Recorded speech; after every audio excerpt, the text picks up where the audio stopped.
really, at the end of the day, it's just the matter of a macro market. It's just what happens. That's why it's really important to have a plan. Have a plan and understand what your goals are. In fact, my camel out there is suffering right now with a broken back. So I actually found Pepe when it was only a couple of hours old, and I'm like, oh, this is a funny meme. Oh my god. Yo! Who is this DJ? The old man is swing trading over years at a time. And it's like, that's where the real money is made. The answer is impermanent loss. With single-sided staking, you don't have to worry about impermanent loss. If you're aware, if you're disciplined, you can hone that into further financial growth. Financial freedom, so we can actually live life and not have to be constantly living paycheck to paycheck. I mean, that's the ultimate goal, more or less, right?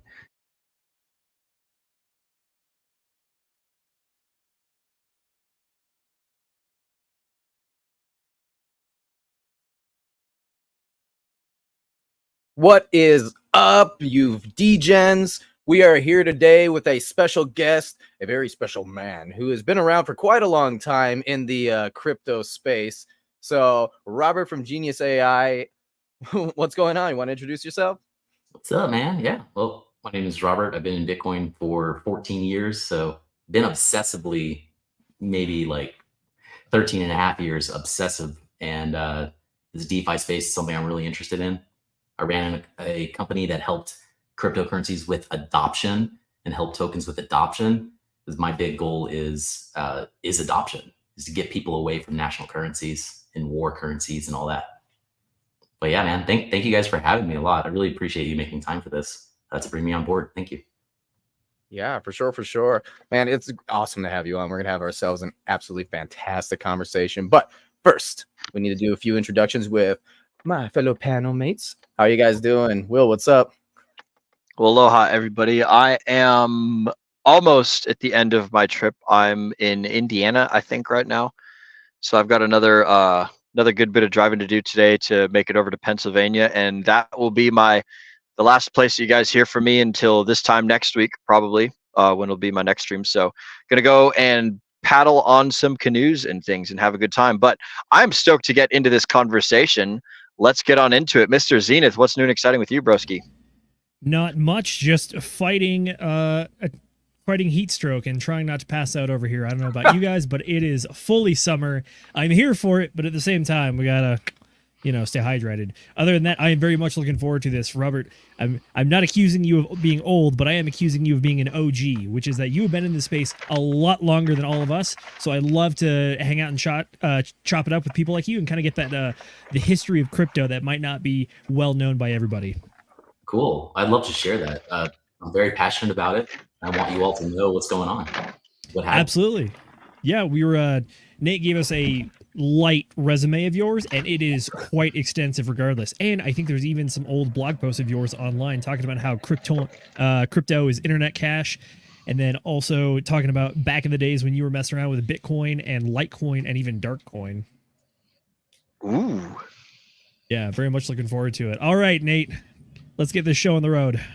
Right on. All righty. Well, Will, I'm thinking it is time for Chat motherfucking shout outs. All right, guys, you know what time it is. It's that time of the show where we read the magical, fancy, schmancy shout outs from the chat. So, Nate, brother, why don't you take it away, my friend? Let's see what's going on with the audience. I love your fucking energy, bro. It's hilarious. All Hell right, yeah. So first up, we got Centurion54 saying, "What's up, DJs? First again. You are the first DJ. I think you're like always the first DJ. I'm not even gonna lie, bro." Next, He's we sniping got, a lot of them. Yeah, no, he has been. I swear, he's like, okay, when is it? It's up. Go, get it. True. All right. Well, here we are with Mike Vulcan. Thanks for having the people of Genius on. This is going to be awesome. And yes, it totally will be. And then we got Hexagon Lost in Asia. Fist pump. Bam. Like the smash. You got to like that smash button. You understand? All righty. Then Radical Retro. Hey. How's it going? Then we got Radical Retro again with just the high five or the hello, the pink hello. Man. And then, of course, our number one fan, the number one cheerleader in all of Paul's Chain. It is Tam. Great that you're here. We love having you. And then also, looks like we got someone who just popped in. moon-pilled rational optics with all the fire, because that's what's happening today. So hell yeah, let's get into this. For sure. By the way, before we get too far off of it, Mike Vulcan, if I'm not mistaken, is part of the Genius AI team, right? He's doing the marketing for the foundation. Recently, the Genius community came together to put together a foundation. So like leadership for regulation, for institutional investors, for companies that, are looking for somebody to talk to that's not community, not Telegram and not Discord. That's a huge move for a token. So, congrats with Mike, congrats with Radical Retro and other people that formed this together. Perfect. Well, Yeah, we just wanted to give a special shout out because I know I have been binging all of your guys' videos today, so I've been listening to his buttery smooth voice all day. And then also Radical Retro, good to see a lot of your team in here. We love having you. Absolutely. And it looks like Radical Retro did send us a super sticker. All of the love right back at you. Thank you very much. Appreciate it. All right, Robert, let's go ahead and get into this a little bit here. So number one, who are you? Yeah, good question. Well, as I said before, let me get to who I am. I'm a math geek. I really like math. I love playing in spreadsheets. Friends would joke with me saying that I'm spreading the sheets again, and I love wordplay. I love wordplay. I mean, Tam coming up saying, well, welcome fam, or whatever she said. I just kept thinking, Tam, thanks for inviting me to the fam, because I just love that stuff. That's fantastic. So I'm playful in nature, but ultimately I'm a total computer nerd. I've been making video games since age 12. I mean, I don't still do it today, but I love software. I love making the impossible possible. I love working with teams of software people, and I just love creating things. And I got pretty lucky to hear about Bitcoin so early, and I didn't get it for like about 6 months, even though I was working with it. But ultimately, yeah, I'm a nerd. Don't let this kind of story there. I'm not even gonna lie, man. Like, so wait a minute. You heard about Bitcoin and you started working in Bitcoin, but you actually didn't get any Bitcoin yourself? I didn't understand it at first. So it was like a 10-year period that, just from my what's that called, where you basically leave a company, get paid to leave the company and stuff like that. But it was a cyber warfare company, Endgame Systems. And so I couldn't talk about it for about 10 years. But in the summer... An NDA, right? Like severance pay and agreement and stuff like that. Yeah. Yeah, it's all coming back to me now, right? Summer like 2010, I was with a few other people who were vulnerability researchers, but I wasn't a vulnerability researcher. I just understood a lot of different technology and had a very diverse background. Our goal was to research the code and break it. And I mean, this was like summer 2010. Like you had military software companies interested in Bitcoin then. Of course, you had the CIA interested in Bitcoin then.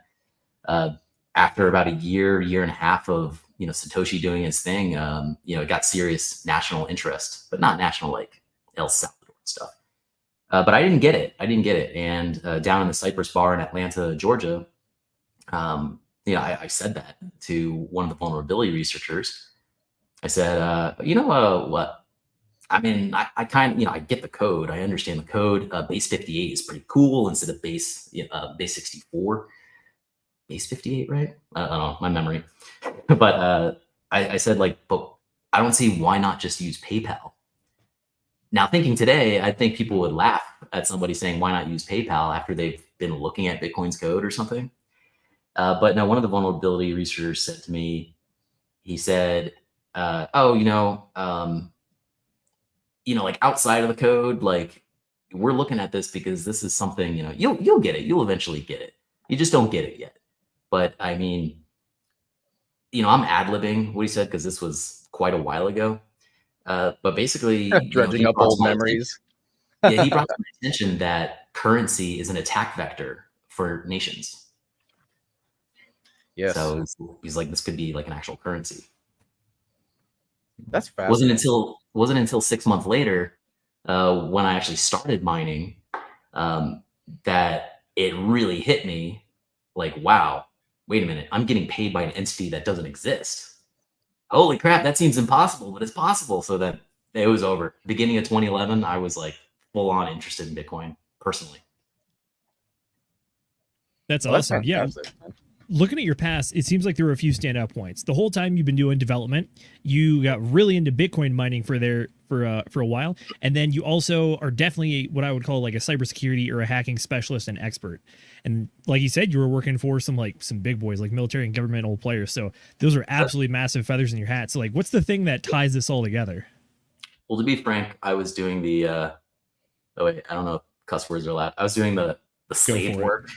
I'm not like I'm familiar with like vulnerability research and stuff like that. I'm familiar with what things to look at. But my specialty was just knowing a lot of different a background with cryptography, but I knew a lot of different technologies. So I was mostly marrying the technologies of this one company. How that all ties together today? Well, in the beginning of 2011, I was obsessively looking with Bitcoin and crypto. And about a year and a half later, I stopped working full-time for any company. And full-time, like engaging in Bitcoin mining. I had, I had one processing center besides my home that was filled with cables, literally like thick, whatever gauge cables, like $140 cables plugging into every outlet in the home. Not every outlet, but every circuit. Drawing 85% of the energy that I could so that it wouldn't shut off, or hopefully one of the outlets didn't melt out, which happened many times. Oh shit.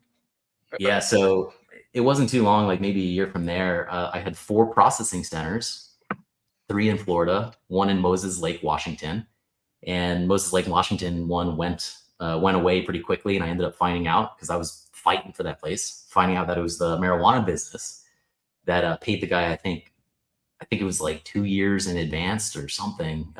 So my month lease was done. So my question to you then, did you actually like move away from Bitcoin then, or like did you just lose interest? It was about like 2017. I started losing interest in Bitcoin. I mean, today, the cryptocurrencies that I still have interest in at all, that I'm interested in, like there are a few. Bitcoin is one that I do use regularly. I'm bankless. I do not have a bank account. I won't ever have a personal bank account ever again. So Bitcoin does come as a big part of that. That's fascinating. Okay, so you're bankless. How do you do that? Run us through that, because that is even with us degens, that's still a little bit like fully bankless. Well, I think it's definitely a learning like stepping stone. Like I first went bankless in 2016 because I lost like my probably 10th bank account, and I was just like fed up with it. So I first did that in 2016, where I was learning a lot of different lessons. Like in 2016, you're gonna have to find apps to use, right? For example, I used Gift a lot, and they would give you 3% back when you paid with Bitcoin. So, I'd get Whole Foods gift certificates and such, or gift cards, digital ones. But ultimately, what you learn is if you want to use a cryptocurrency, if you want to actually use it, you've got to ask others if they'll accept that for payment. You've got to shop at places that accept that for payment. Like I generally with clothes buy Philip Klein because I like luxury goods, but Philip Klein, the Klein company, accepts cryptocurrencies. So you've got to do that. If you'd like, I'll tell you a story of mine. Yeah, go right ahead, Yes, please. Now, this wasn't recent. My setup now, I mean, the hardest thing was, finding a landlord. Like I'm not into real estate, but finding a landlord that'll accept crypto. That's one of the hardest things in general. And to be frank, I've never found that. You end up cashing out your crypto for cash itself, getting a cashier's check, not cashier's check, but money order, etc. Well, so this depends on like if you want to live on crypto, you got to do this. But so one place that I had, I decided, you know what? Yeah, this is like 2016 though, which is great that something like this could happen even 2016. It can absolutely happen today. The person cutting my lawn and such, I asked him, hey, can I pay you in Bitcoin? I'm looking to just pay everything in Bitcoin and do this. And this is 2016. And this guy was basically like, laughed and was like, no, that's okay. I'm not going to do it. So I ended up, I just let him know, okay, well, I'm going to, find the next week will probably be your last week. It's the end of the month period. I'm looking for somebody that looks at Bitcoin. So I did. I talked with a bunch of people. This was like Craigslist. Many people shot it down, but I talked with this one guy, for example, that he was like, Bitcoin? I'm thinking to myself, oh no, this dude, it doesn't sound like he almost said like Bitcoin or something. I don't know. He had a really thick, like kind of Southern accent. Sounded very stereotypical, like hillbilly kind of a thing. Not trying to hate on it, but I was getting so many people left and right that were like, hell no, you can pay me with a check. No, you can pay me with cash. But suddenly this guy goes, my brother and I, we're trying to figure out this Bitcoin thing. There's my impression, but it turned out he was trying to find out how to get Bitcoin. And it was like, I was like, what? I almost like hung up the phone. Okay, I understand you're not interested. Goodbye. But then, I had like a double take. So moral of the story is, there's going to be people. Well, I mean, that was a 2016 story, but moral of the story is, people are people are more interested to accept crypto today. You just got to ask and offer it and side with that. You side with people who, are into your crypto because you guys really get along, or token, you guys have something in common. You can find people that do want to get away from national currencies. You can find these people. They are out there. And one of the biggest ways I started was tipping people. And this was 2014, tipping people with Bitcoin. So I was eating out a lot.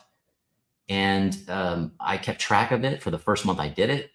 I ate out a lot, by the way. This was in San Francisco and in Sarasota, Florida.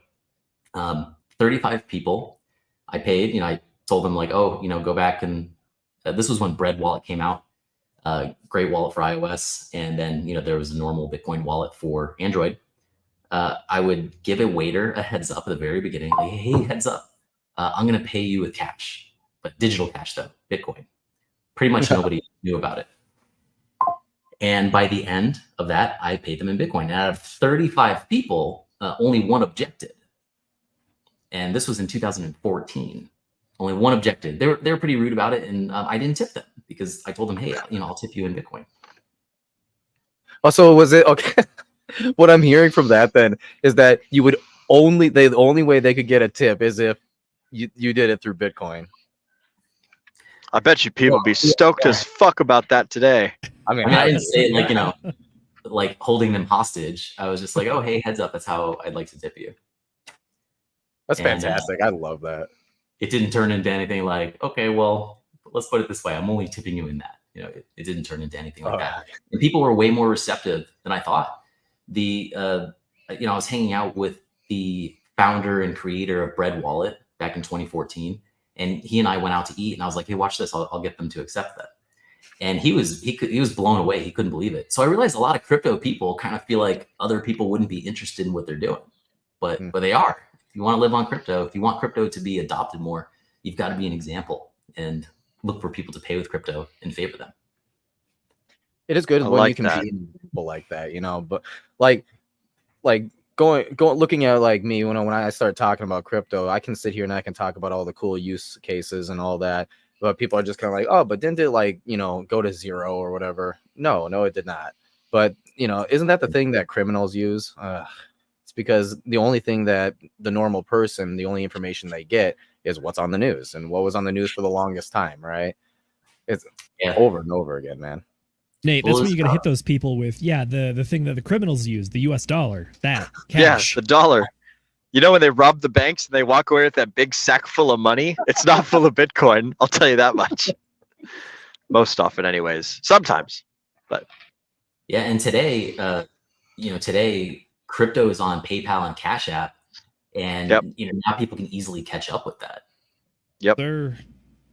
Yeah, I use Venmo. They have a little thing that I can do with that as well, sending crypto back and forth. So, alrighty. Well, so next topic here, I'm going to make a hard transition here. What is this thing called Genius? Because Genius. I'm going to well, go ahead and assume the way that this happened was like you went from Bitcoin and you're like, you know what, I'm going to move into this Genius protocol instead. Well, it went from Bitcoin to it went very hard into Dash, especially when Dash was rebranding itself from Darkcoin, and they had this instant send feature, which was just like, well, this is great. Instantly send something guaranteed, not wait for block times, low transaction fees. So it went pretty hard into Dash.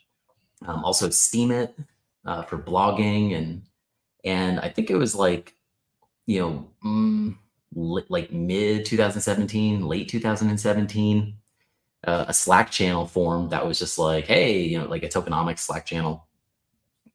It formed, and the question there that I proposed and other people proposed, because we were sharing tokenomics with things that we were really interested in. I was really interested in the fact that Dash was the first DAO. It had its own treasury. People would vote for what would get paid for, what proposals would get paid for, and it worked really well. It worked so well that I think it was it was the January 2018 North American Bitcoin Conference. Dash was the main sponsor, which is like hilarious. A cryptocurrency was the main sponsor for cryptocurrency's, big event, the biggest event in North America, Miami, Florida. And that was done through its DAO, through its treasury. So seeing those new possibilities was awesome.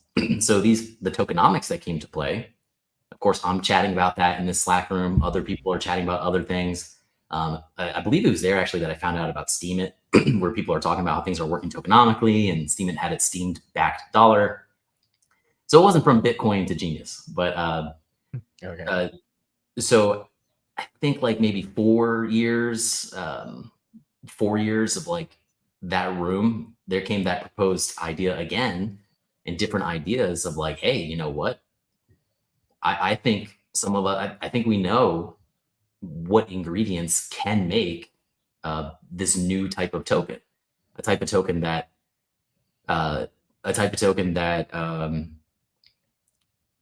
that is able to solve problems in economics. Because you'll see every crypto kind of acts the same. It makes these really all-time highs that are like really, really all-time high, like really big all-time highs, and they can't sustain them. And there are mathematical reasons why. There are math problems in economics that people assume just to be economic law, but it's not. You can actually change the math to have a better economy. So a year and a half ago, it got released in Genius AI. So when you're talking about the tokenomics and how things work out mathematically, did you see that it was more of just like mathematical, just things that happen, or was it more of like an incentive structure almost for how the market does what it does? Yeah, I'm saying changing the math, like what specific knobs were you talking about tweaking? Well, for example, Uniswap, when version 2 for Uniswap came out, right? Yep. Very they popular did now. Mathematically different, right? And what Uniswap showed was that you could have potentially infinite liquidity with a limited amount of tokens. So you could make something infinite from something limited. And likewise, Genius AI, with changing math, it introduces a new possibility for there to be potentially infinite price appreciation with a limited economy, a limited market cap economy. So this is like, you hear that about Genius and it's like, huh? But remember, with Uniswap v2, we saw that reality. We didn't need to look at the math. I mean, how many of you know the math for Uniswap? Isn't it like X plus Y equals Z or something? Yeah. Or X times Y equals Z? No. I've looked at that, but I don't remember it. Oh, okay. Yeah, if I were still in that Slack room, I don't even know if that Slack room's still around. Because I formed a Telegram room for it. Other people formed a Discord that went away, another Discord, and now there's an official Discord for Genius AI. But they were pretty deep into tokenomics. They'd be like, "What? Come on, the math is easy." But even though I'm a big math nerd, it's in a different way, like creative math. But you see, Uniswap introduced that possibility, and really nobody cares about the math. They just like experience it and see that it works, and they're like, "Whoa, that's awesome." So same with Genius AI. Now we have the potentially infinite price appreciation with a limited economy, but of course, people are going to need to experience it more and more to see that that's the reality. Kind of like with Uniswap, and then people are still going to be interested in the math. But this is huge. This is massive. This is what you can change when you change the math of how things traditionally work the economy. You get a loan and it's all the same math, and everybody's modeling the same math. And a lot of DeFi is modeling the same crappy math from the traditional finance world. But like, we can change that math. We can make something much better than what exists. Makes sense. If you don't mind, can we go back to what you just talked about when it comes to Genius? You said infinite price appreciation, and then you said it two different ways. You said limited economy and then also limited market cap. Can you be a little more specific on those two? Yeah. I meant like the same thing. Okay. Because whatever economy you have, it has its limits. Limited users, limited market capitalization. So based on what that limit is, showing the ability to make something infinite out of it. Okay, I see. Yeah. So my question then is, using that mathematics, how is it that you take what normally just dumps like that, and then how mathematically, how are you able to make that not happen? Well, you're going to have your dumps, right? But how do you turn the dump into a good thing, for example? And Genius does this. Now the how for it, I'll keep it as simple as possible. And to be frank, I didn't fully understand Genius's AI until like 6, 7, 8 months ago. I was involved with the designers, and things looked good on spreadsheets or Python simulations with like graphs and stuff. Graphs looked the way we wanted it to get. We talked a lot about simulations, but ultimately, I'm learning a lot. I'm having my input. But yeah, it took me a while to really digest this stuff and to communicate it simply. With Genius AI, Genius AI has its own wallet, like an AI wallet. It's been called the collateral vault and stuff like that. So anyways, so the AI also has its own wallet. This is a lot like a benevolent whale, right? I mean, we're all familiar with benevolent whale wallets, right? So the AI has its own wallet. And long story short, when you sell on the open market, with the rules of the open market, with the rules that are on the open market, we are used to somebody sells a lot and the price dumps, right? And the reason for that is because of how the open market is made and how everybody does it. They use order books, right? And when somebody sells, they fulfill the order books that are lower and lower. Now with Genius AI, when someone sells, right, you have a fee that doesn't need to go to anybody. The AI wallet doesn't need to make money. It doesn't have any liabilities. It doesn't pay rent. It doesn't need to impress the girl. So that fee is used basically to pump the price, as in to mathematically change how the price gets reformed so that people can claim more value. Long story short, you sell a lot on the open market, the price dumps. Genius AI you can look at it like an in-contract liquidity exchange. When you sell to that, the price increases. You sell Genius on the open market, the price is going to decrease. You sell Genius to the AI wallet, the price is going to increase. The price of Genius is going to increase. Okay, so you sell to the AI. What do you mean by that? Selling to the AI? Because it's like the AI itself is its own wallet, kind of like just a holder wallet, right? However, the normal thing as far as like bots go, right, it's kind of like a burn wallet address, right, where you just send it off and nothing happens with it ever, right? And the bots are the ones who send it there. So what is the AI doing differently here? Well, think of it like this. Think of it like, you see that Uniswap like swap thing. You have your token at the top and you have the token at the bottom that you want. You sell. You click swap tokens to sell your one token for another. And then there's slippage. The price, goes down or, goes down a certain amount, right? So think of that with like the Genius app as the same thing, where you see this swap structure, you have your main token Genius that you're selling, You're getting some collateral for it, like Ether, native token, whatever. But when you sell, the price slips upwards instead of downwards. I mean, that's what it'll look like for the user. But ultimately, this opens a huge can of worms of how the hell do you do that? And I could show you the math, and you could look at the math, and really you're just gonna have to look at math to know how it does that. There's also check out this link. If you can post it in here, this would be great. It's jenny.to. I'll put it in the private room. Jenny.to/vault study. Absolutely. And Jenny.to/vault study goes to a case study.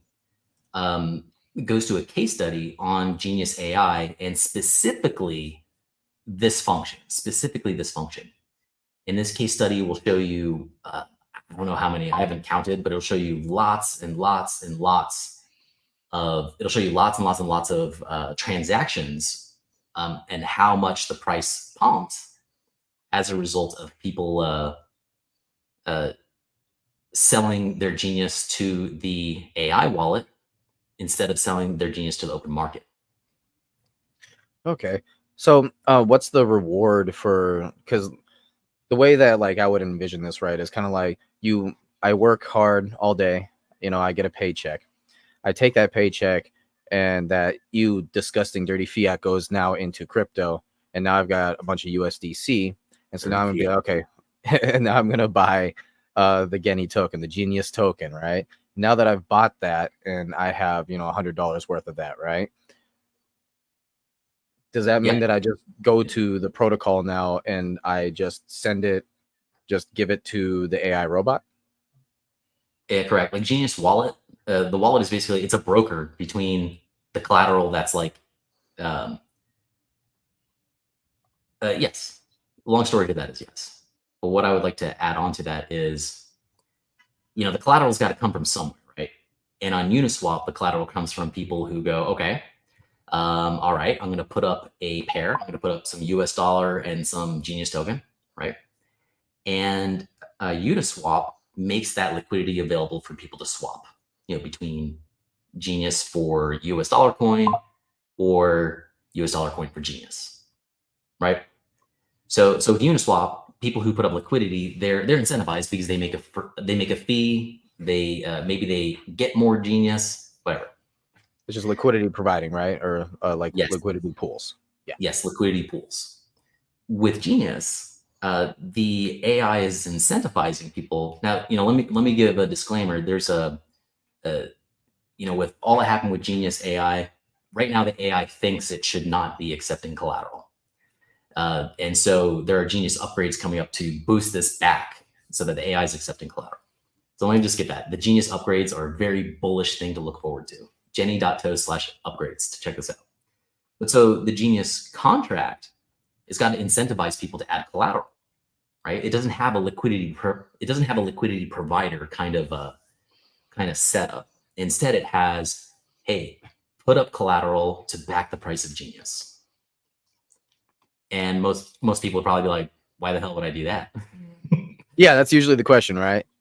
Why would I, give some scary AI my collateral? Like, what's in it for me, man? And so what's in it for the person, who does this is, they get a Genius miner, but they end up getting one of many incentives. So if you put up collateral to back the value of Genius, you earn yield on that. You earn what is proving to be sustainable yield. So, okay, so you make, just like the liquidity provider, you make yield. And often you end up getting Genius and Genius shares, which is providing the revenue. You get that at like a discounted rate. But one thing that people can relate to is if you're a whale and you got 40 grand, right? You got 40 grand, and this is a transaction, by the way, that has happened with Genius. It's been more, but I personally saw one for $40,000. When there's low liquidity, right? And $40,000 can push the price up as much as like 30%, or 40%. Let's stick to the fours here. Experienced whales, they don't want to sit there and buy $200 at a time, buy $500 at a time. I mean, maybe they do. Some whales will do something like that, but there's a problem. The problem is, dude, I can't just buy 40 grand of this crypto or that crypto right off the bat. I'm very interested in it, but I can't just do that. There's these MEV bots that'll like rob a ton of value from me. So what the Genius contract does is, if you back the value of Genius, which is what any liquidity provider is doing anyways, they're backing the value of some other token, said token, Genius token, right? Genius incentivizes them to back the value of Genius. They suffer no slippage. They get it for exactly the price that the Genius AI has determined and has offered it. They suffer no slippage. They don't run into any MEV bots. Great. Well, where does the price pumping happen? The price pumping from there happens from people burning their Genius to receive that collateral, to receive that 40 grand. And each time they do so, that is raising, the AI is raising its offer that it can financially do with different math. It's raising how much it's going to give you, how much collateral it's going to give you in exchange for you burning your Genius. Oh, that wasn't too wordy, but so you see the liquidity works differently. And it works in a way that people who want to provide liquidity, they really like those differences. Sorry about that.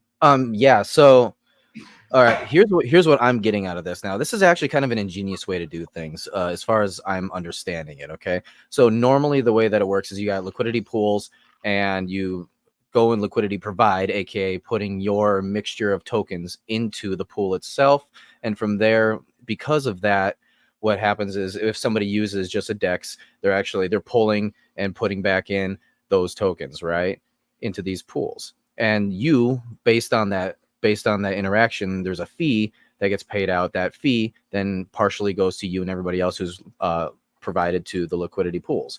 Now, what I'm hearing from you is that this is kind of the same thing, except it's actually coming from, instead of just the fee being distributed to everyone out, right? Instead, it's going to an AI an AI wallet, I should say, right? Yeah. Going to an AI wallet that tries to incentivize people to want to well,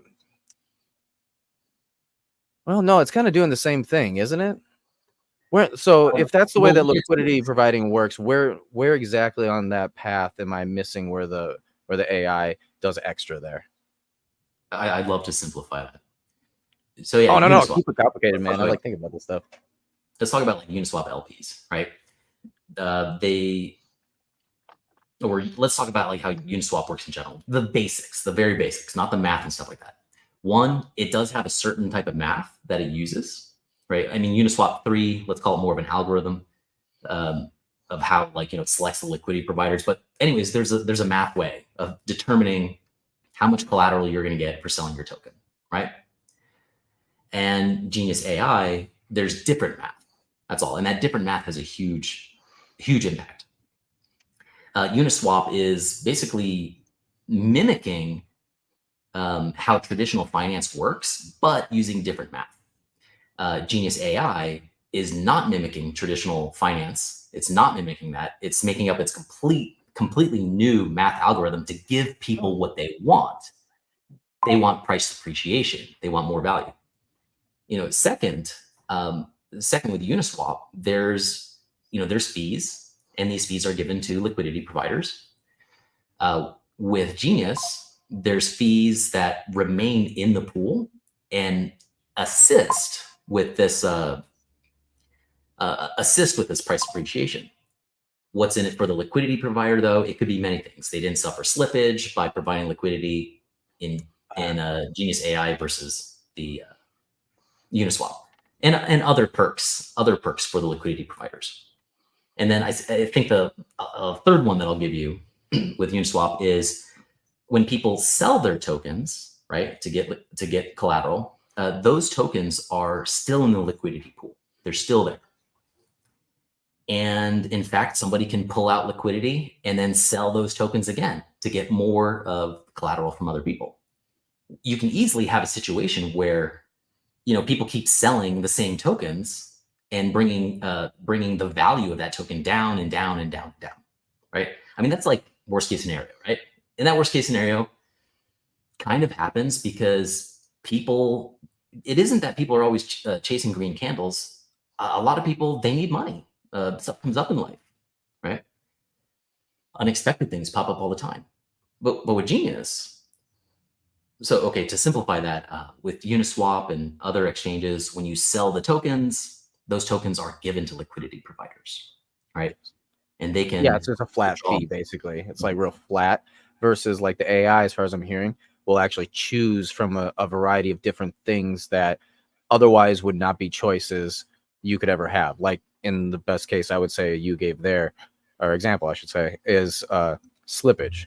That can be a real problem sometimes. I mean, I dealt with it today. 5% slippage. I don't want to have to lose that many dollars on something, right? Mhm. Whereas like Genius, it will be like, you don't want slippage. Okay, that's cool. Let me just take that off. Now you can swap your stuff without all that slippage. Kind of like that. Yes, people don't want slippage. They don't want MEV bots. But a big takeaway here is when people sell to the Genius contract, when people are selling on DeFi, those tokens remain in circulation. When you sell to the Genius contract to get collateral, those tokens are burned. It's like a buy and burn, sort of. Yep, it's like a buy and burn, but it's like the opposite. Buy and burn depends on somebody being willing to buy something like a benevolent whale, somebody being willing to buy and then burn their tokens. But you only have like 1 or 2 actors doing that. With Genius, you could look at it as sell and burn. And that's potentially everyone in the ecosystem would want to do that. Why not? Yeah, I don't need these tokens anymore. Let me sell them. They get burned. So that's Great. an interesting Now I get idea. collateral. So Yeah, so if buy and you burn. click sell, then if you click sell, right, then the fee that is coming from that is going to go straight into a forever buyer, let's go ahead and say. And then that's going to help hold that price up. So it's not going to drop as much because some of that was technically bought immediately right back up. So it's kind of like you sold, bam, like that. But because of the sell like that, there's enough of a fee that kind of like raises it back up here, kind of like that, right? Dude, you got it. You got it. There's that collateral that remains in the pool, but also the tokens are out of circulation. Those are the 2 main things that happen there. There's other things that happen that I've come to learn and really appreciate, but something that's amazing there that the case study link that you get shows examples of many examples is like, hey, there's buy and burn. Cool. Some actors can buy and burn, and they're basically enriching the next person to dump. But with let's call it sell and burn, the person who's selling, which is could potentially be everybody, they're very happy to get their collateral, and those tokens are going out of supply. Interesting. What do you guys think about this? Any comments on that? It's different. Well, It's an interesting idea to think about. Although honestly, PulseX has a great question here to kind of tag off of this, which is that. So it sounds like you're using impermanent loss to pump the price. How does this whole contraption not end up as a worse deal for the end users than something like Pateus, IM Swap, or just the PulseX exchange? Can you keep that question up on there for me to digest that? Yeah, there you go. Well, Paul Sachs. It's a play on words. If you say it fast, it sounds like Paul Sex. I think it sounds like Paul Sex because that's the funny version. That's great. Wow, that's pretty cool. I remember like with Pulse Chain, people were trying to figure out what to call people who were into Pulse Chain, not calling them hexagons, and somebody came up with P-Pulse, and I thought that was hilarious. But that's not bad. I thought it was hilarious. I mean, there was a lot of good stuff like Puerto Ricans and whatever. But here he asked a really good question. And, but I just feel like I'm going to try to like change the words he's asking, even though I don't feel that's really respectful to do. I'm sorry. But he here, will understand. Yeah, it's like there is no impermanent loss with how Genius's AI handles these transactions, with how Genius AI handles people who provide liquidity and how people sell. So there is no impermanent loss. But what is being used to pump the price, there are 2 main things we talked about, and then there's other things that are very important too. It's almost like there are 2 main muscles, and then there are tendons, right? And the tendons, of course, are just as important, but they're kind of small. The big muscles are what is sold is out of circulation, and the fee is used to pump the price, and the out of circulation changes its supply dynamics. But really, the fee that is charged, Genius AI is learning what kind of fee to charge. If people are selling like crazy, Genius AI is learning, well, what fee is appropriate? What fee is the market willing to pay? Right? Like not in an abusive, like, all right, they'll pay 50% fee, not like a loan shark. But an important part is that the fees, the premiums in Genius, they're all dynamic, and they all follow what the market is willing to do. So what you're saying right there then is a very interesting idea, and I can understand the whole AI on this one, is because the more you sell, the more you get disciplined for selling. The more you buy, the more you get incentivized or rewarded for buying, aka like lower, higher slippage, and then or lower, higher fees.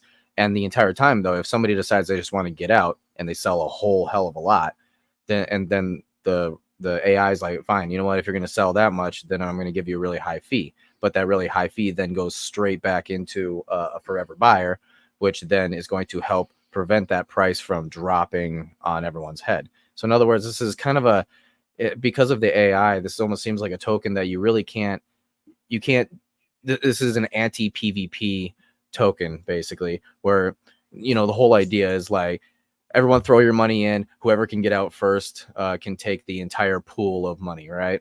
Liquidity.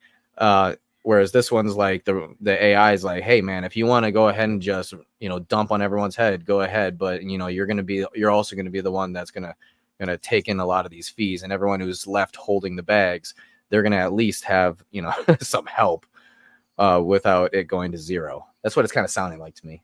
Yeah, I agree with a lot of that. The only thing I would add to it, right, is the bad economy we have today, or, maybe it's not bad, right? We don't want to be negative here.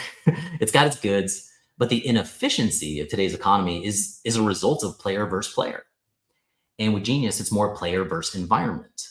And the environment is learning. Like, for example, if you sell a lot, like to the Genius AI wallet, or if you end your miners early, like super early, or if you end them late, or if you do a lot of it, like everything you do, you're not disciplined for it. Everything you do teaches the AI what is likely to be a good next move for its environment, how its environment should change. For example, let me give an example that I think most people will understand, right? Let's say you've got your Hex stake, right? And Hex goes up 2x in value, right? So when Hex goes up in price 2 times in value, a lot of your Hex stakes, the best move for a lot of people who are profit-minded, the best move for them is, hey, if I can sell my stake and my appreciation of 2x isn't destroyed by the emergency end stake fee, I may as well do it. And then Hex goes up another 2x, and then 10x. This is, what happened. You had some people who truly believed that they couldn't end early and that it would be a bad idea. And then you had other people who were smarter and were like, well, this is a good economic move. I've just 9x'd my money, and I don't care if I lose all my interest and I lose some of my principal. I 9x'd my money. And then Hex 100x's, etc., right? So players learn how to play this game, and they end up playing a player versus player game anyways. And all of crypto that I have seen is player versus player, except Genius, player versus environment. But with that example, what you have with Genius is, let's say you have, let's mimic the same kind of scenario with Genius miners, right? Price of Genius doubles. And what you have is you have miners who it's profitable for them to end their mining early. Price 10x's, and people who are profit minded are, if they're profit minded, they can end early and get a profit. Genius AI is assuming that every transaction was done, every transaction and every lack of transaction is done because it was worth it for somebody to do that, right? Like we barely transact when it's not worth it to do it, whether gas is the issue or the tokenomics are the issue. So Genius AI, the price doubles and people are ending early. And Genius AI is like, okay, you ended early. Thanks for the information. Genius AI then, based on how much was sold, based on the weight of it, based on the miner weight, it determines like, their premium that they paid to end early. And I say premium because it's more of their choice in a market rate. Their premium should be raised, right? Their premium should have been raised if they sell again. So any miners that are similar to them will have a similar premium, but raised.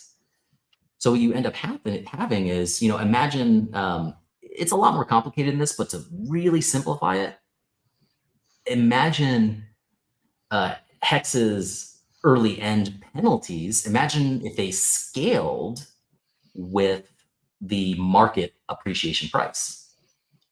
Price goes up 10,000x, but the penalties also scale in a fair way for that as well. Imagine, and it prevents that extreme dumping, Yeah, you have less player versus player. With Genius, it takes this information very serious. This person ended early. Genius is going to assume they did it for profit, or it was worth it for them. Maybe they were, maybe suddenly they had legal expenses to pay or something like that, right? Or an emergency. Yeah. And then Genius changes all of its parameters to match that. Mm-hmm. Absolutely. Okay, so actually, I want to bring up Centurion 54's comment here. He actually had a couple of questions for you that I think would be very helpful and go a long way to seeing what on everyone's mind here. So, can you guys pull up the price chart? Is number one, and is there backers and or VCs, and is there any kind of like token unlocks for the dev team and stuff? Also, where do we buy? There are no. Did you say token unlocks? For the dev team? Yep, for the dev team. No, there's nothing for the dev team. No developers received tokens of any kind. Developers that were paid, most of them were paid, they received flat US dollar, no special deals.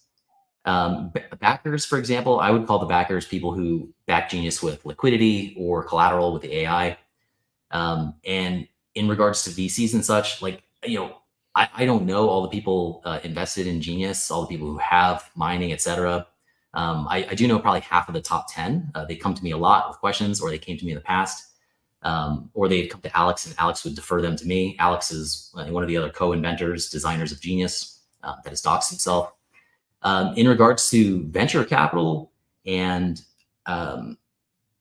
accredited investors, those kind of groups, you rarely see those kind of groups come into a Telegram room or Discord room, and I don't know if I've ever seen it, and be like, "Hey guys, somebody tell me about this token." They want more structure, more organized, more leadership, and that's what we have today. Announced last Monday, the Genius AI Foundation announced itself and announced that they were going to Consensus in Austin, Texas, and I was really excited about that. And the most that I heard from it, I guess they're going to do a recap like stream, but what I heard from it was a lot of really exciting information. One, the biggest narrative there was AI in crypto. Now, myself, I am absolutely an AI crypto investor. But just like other AI crypto investors, ultimately, I'm very disappointed. I keep hearing AI, and it turns out it's an AI aggregator.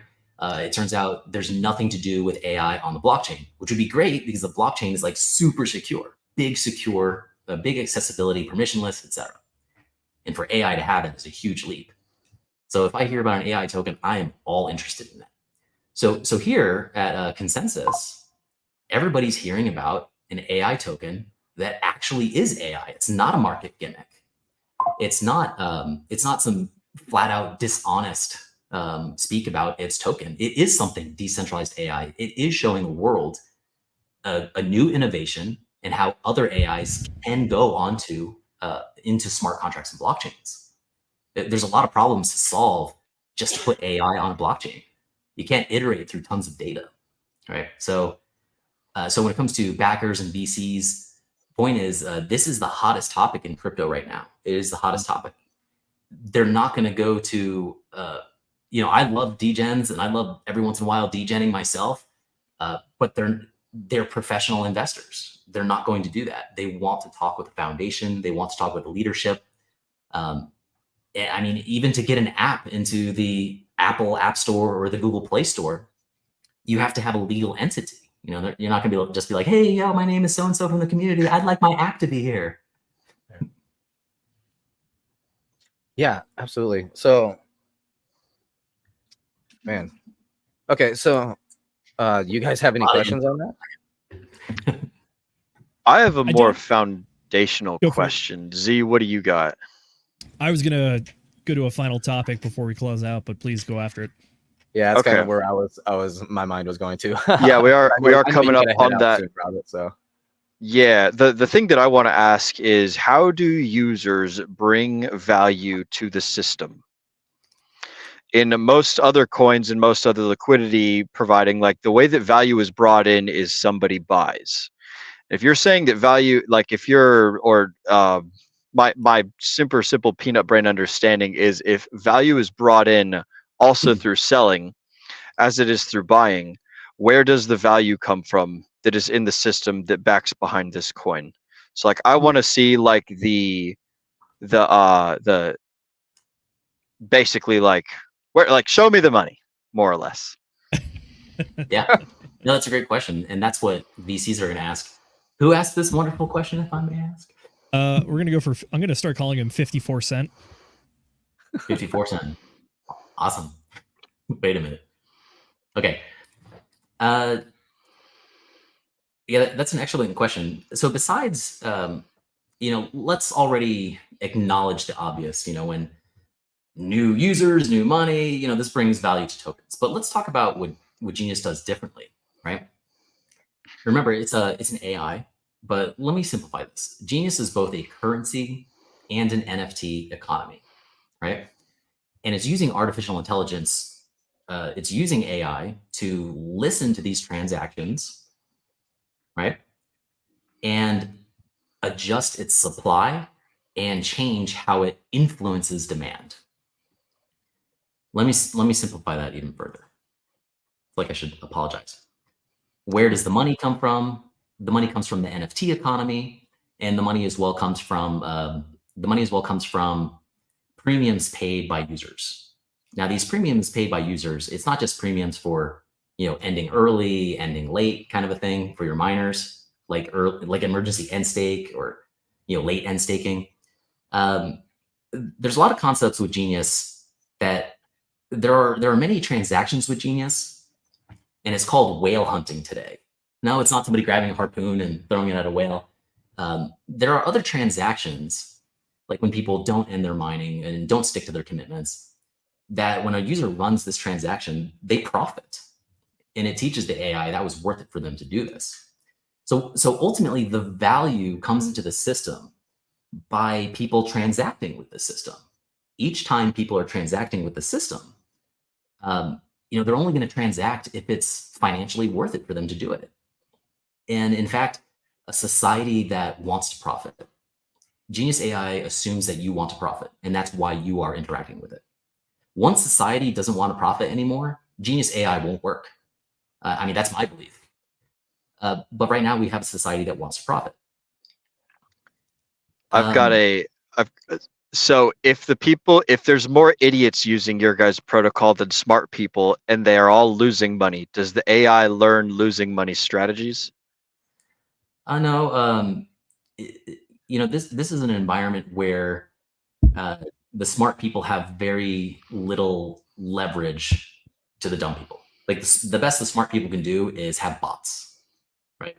Make their own bots that grab some of these bots that are able to grab some of these profitable transactions. And these profitable transactions tell the AI environment how to change. Okay. Yeah, so this isn't like a system where dumb people are taking advantage of. This is a system where the transacting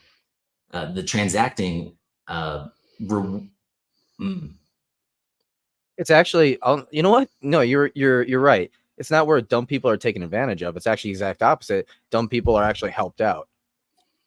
Because as an environment, right? As an environment, here's the way that I'm kind of viewing this. Let's see, and correct me if it seems a little off, right? That sounds great. You head out the back door, right? Where do you want to head to? Do you want to head to the city? Do you want to head to the forest? You know, do you want to head down to the lake over there, right? Where do you want to go?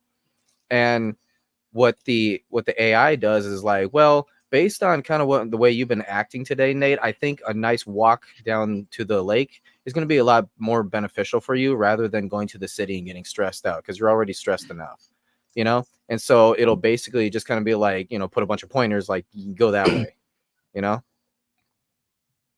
So it's the environment. It's the environment itself of like who's buying, why are they buying, why are people selling, what's happening with the selling right now, right?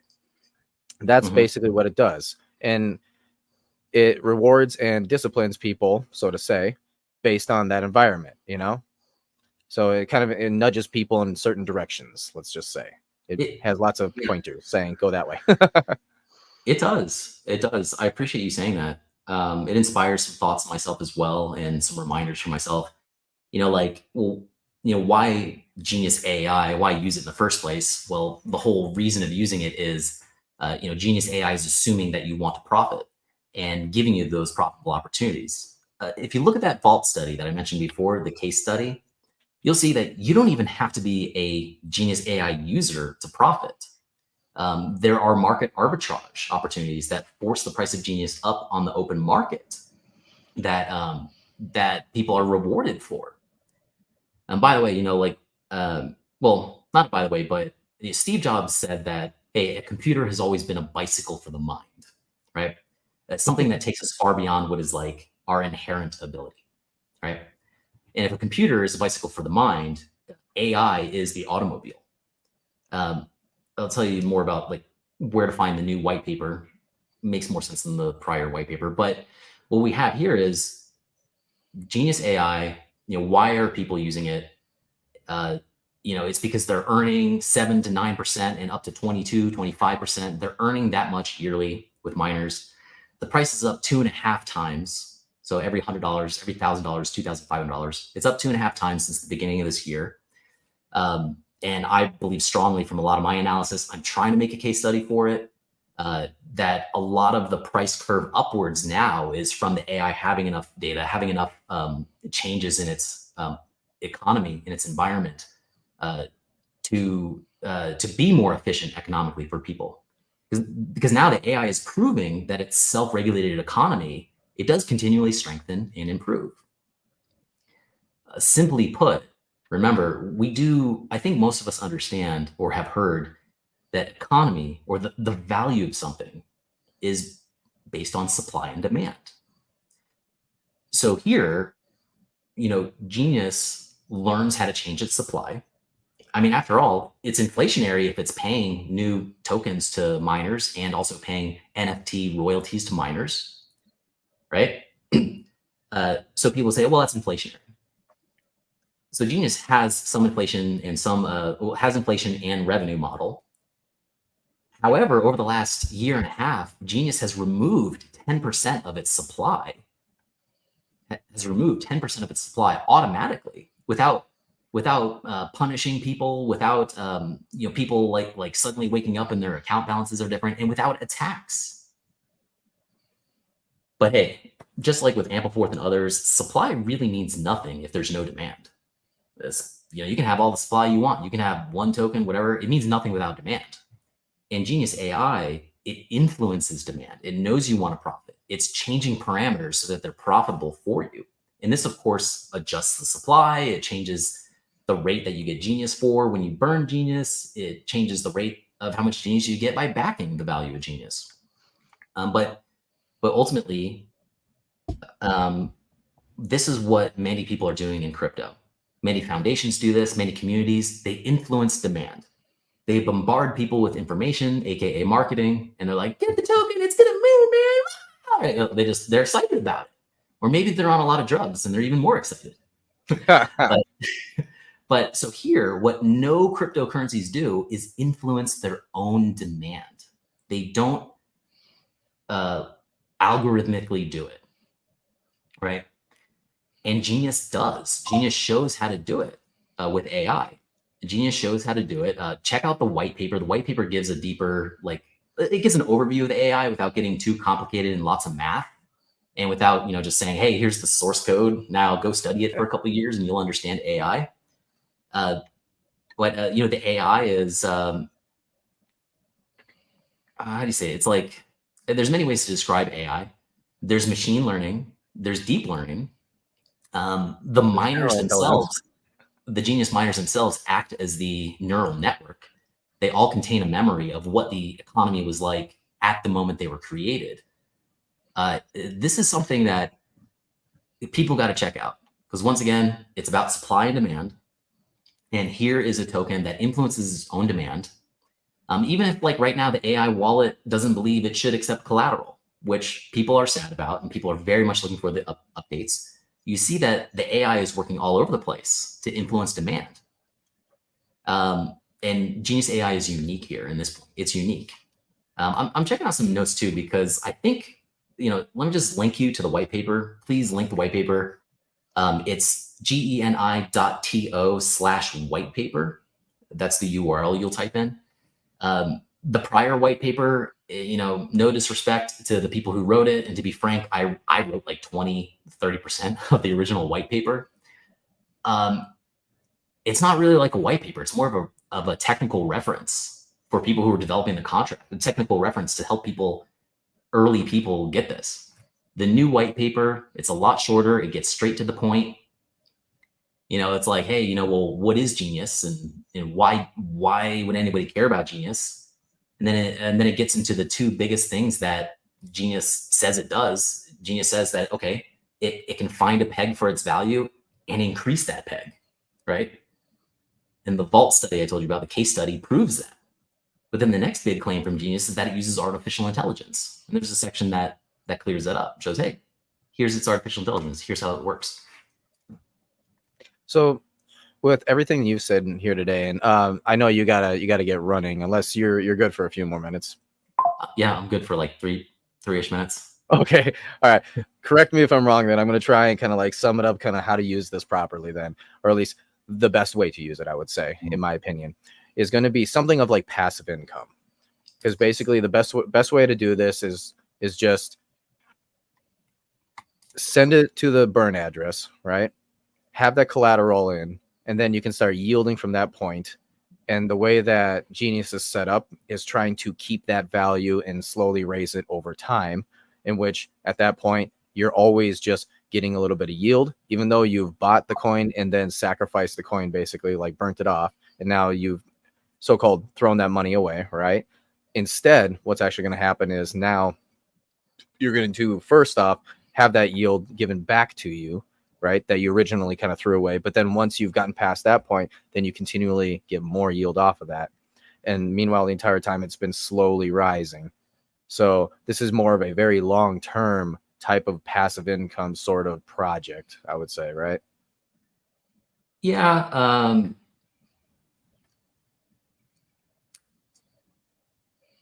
Genius, one of the biggest missions of Genius, besides pegging a value and rising it, was, if we can mimic value better, that's valuable. And Bitcoin had a huge part in that. Society was like an internet society now, and Bitcoin was the first protocol to show how you could make non-counterfeitable data, basically. And that could be used as a currency. It inspired people, showed them how money could become, and etc. And I believe strongly that Genius is the biggest advancement in financial technology since Bitcoin. Genius here it's defining value better. I mean, Bitcoin did in a way, it defined value better. It was truly scarce. There was some inflation. It was not in control of anybody. That was quite huge. Anybody could participate. That was quite huge for value. And Genius here, it's showing like Bitcoin showed people a new way of doing money. Genius AI is absolutely going to show people how to do economy differently. Genius lives in the traditional economy, and it has encapsulated a completely different economy within itself. if Uniswap decides to ban Genius, like they banned Hex and many others, like, which is lame, Genius doesn't need an exchange to even exist. An exchange helps, yes, but with censorship, people can still exchange within that system, and that's amazing. But defining value differently was huge for Bitcoin, and Genius does this. It defines value, and this probably took the longest for all of us talking about tokenomics, and eventually the people who came together, myself and 3 other people, you could say a 4th one, but 3 other people, we came together and said, let's design this. I think, like, hey, are you down? Like, you got time? What took the longest to figure out, well, what is value? What is it, like, really? Like, because a lot of people thought it was time, and a lot of us had good arguments that it wasn't time, right? So from what Bitcoin has done, what can we bring that has more value? What is value? What truly is scarce? And ultimately that came out to be attention and intention. The internet, we see attention is valuable. It is valuable to everyone. Intentions are also valuable to everyone. Maybe you and your wife or you and your husband working together, you have this intention of working together, being partners, and that's valuable to both of you. If you're an employee working for a company, your intention working there is valuable for you and the company, but you can change your mind at any time, just like, unfortunately, with relationships, right? Maybe that's fortunately too. It's fortunately and unfortunately, probably mostly fortunately. People can always change their mind. So the math of Genius had to encapsulate attention somehow. Well, people are going to put their attention on profitable opportunities, even if it's passive attention with bots. But also Genius really had to encapsulate intentions and knowingly, had to encapsulate intentions. That's where Genius mining comes in. I think the best way to use Genius is to create a miner. Right now, you can only create a miner with Genius, but with the upgrades, right? Like upgrades, this proof of Exodus contract to help upgrade this, you'll be able to once again create miners with collateral. So I think the best way to do this is to create a miner, and by doing that, you are publicly posting your intention. You're publicly posting, hey guys, 300 days is how long I intend on reserving this collateral, reserving this Genius. And I mean, that's just intention. And that's the best way I think is to do it, and to stick to your commitment. I think that is the most valuable. When you stick to your commitment, you're getting new supply of Genius, you're getting premiums that others are paying to use the Genius system, and they're using it to profit. So the premiums are just part of it. And also NFT sales are going to, that extra revenue is going to you, the miner.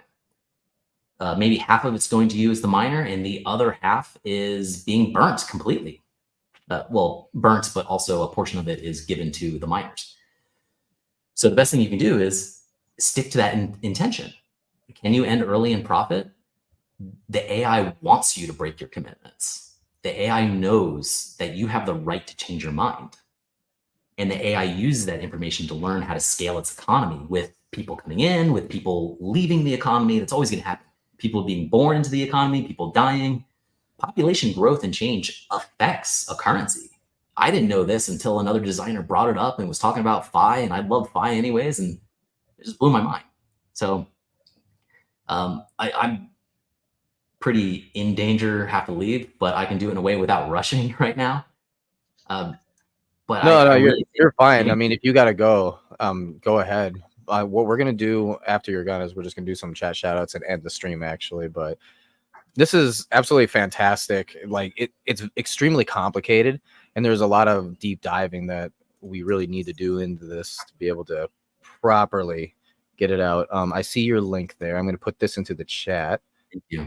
And even like somebody not doing Genius, and people who aren't crypto people.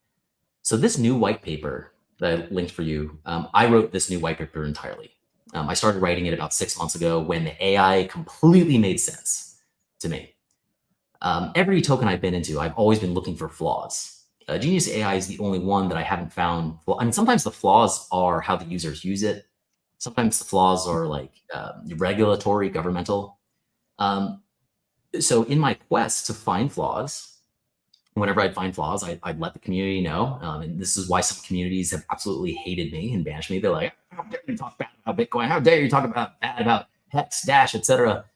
There were flaws and they needed to be fixed. I haven't found any with Genius, but with this white paper, I really wanted to write it good, and I gave it to a lot of people who weren't crypto people, and a lot of people find it interesting. So even if you're not going to use Genius AI, but you're interested in AI and crypto and how that's becoming a reality today, I think the one who reads it will enjoy reading the new white paper. Thanks for letting me say that. That's fantastic, man. And the complexity of this really does come through when it's like it took you quite a while just to learn it. So it's definitely like something you got to deep dive.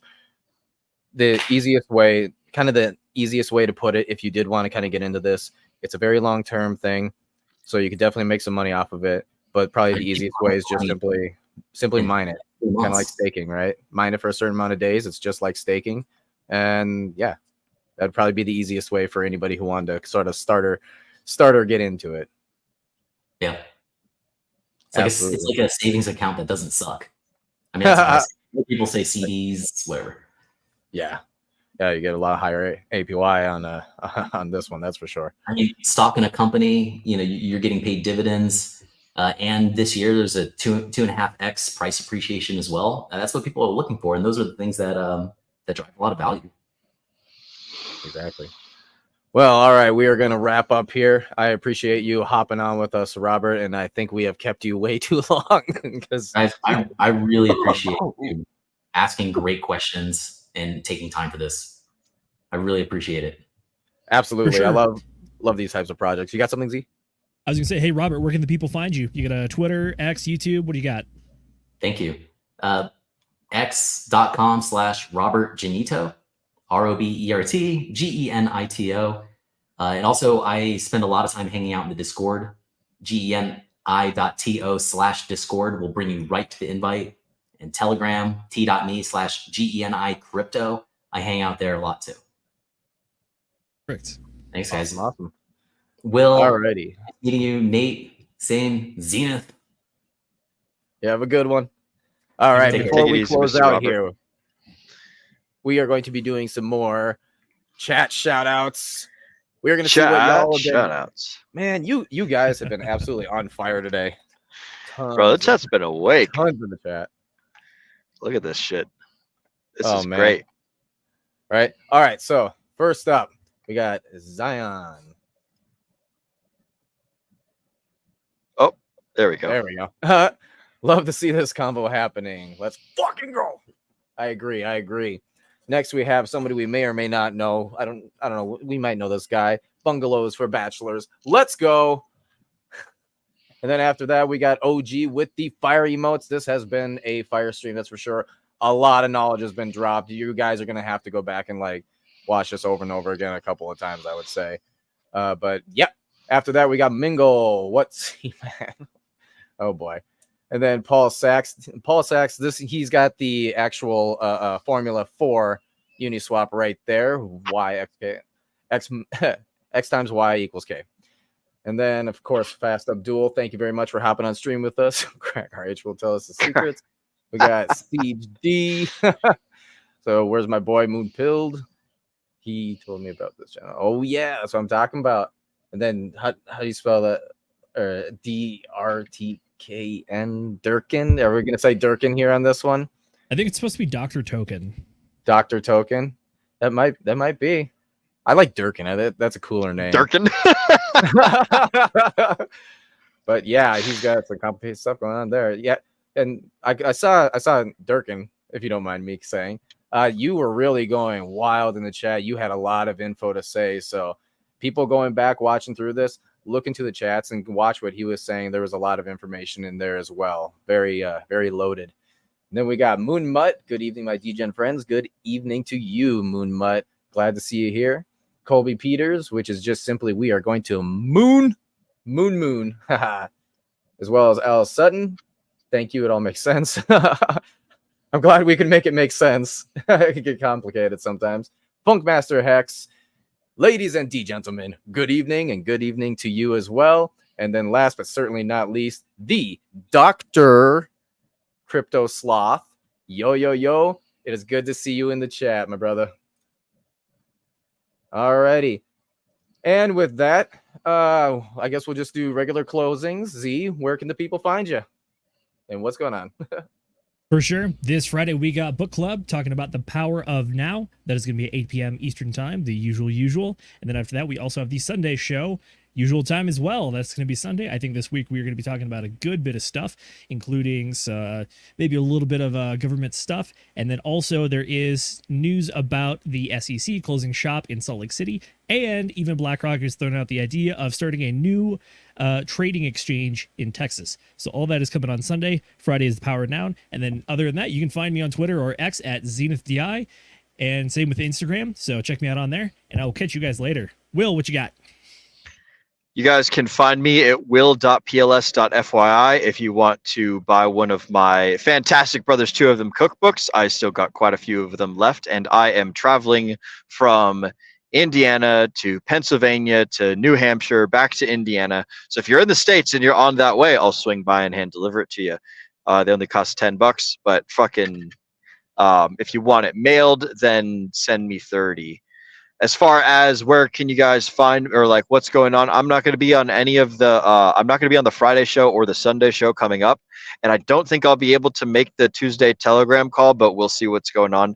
I'm going to be basically booked all week and all weekend and early into next week. So you guys will catch me on the next Whiskey Wednesday. That's when next I will be live with you all, for sure. And other than that, that's what I got going on. Mr. Nate, why don't you go ahead and take us away, my friend? Also, make sure that you guys fucking head on over and join the Telegram. bit.ly/degenerate_roundtable.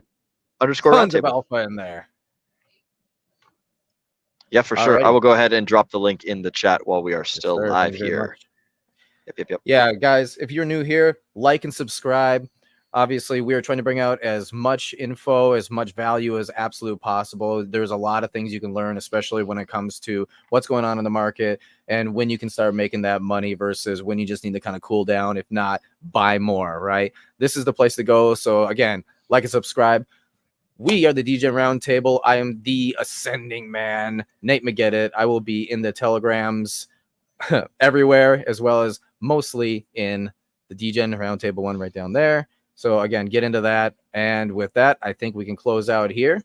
So remember, guys, degen responsibly.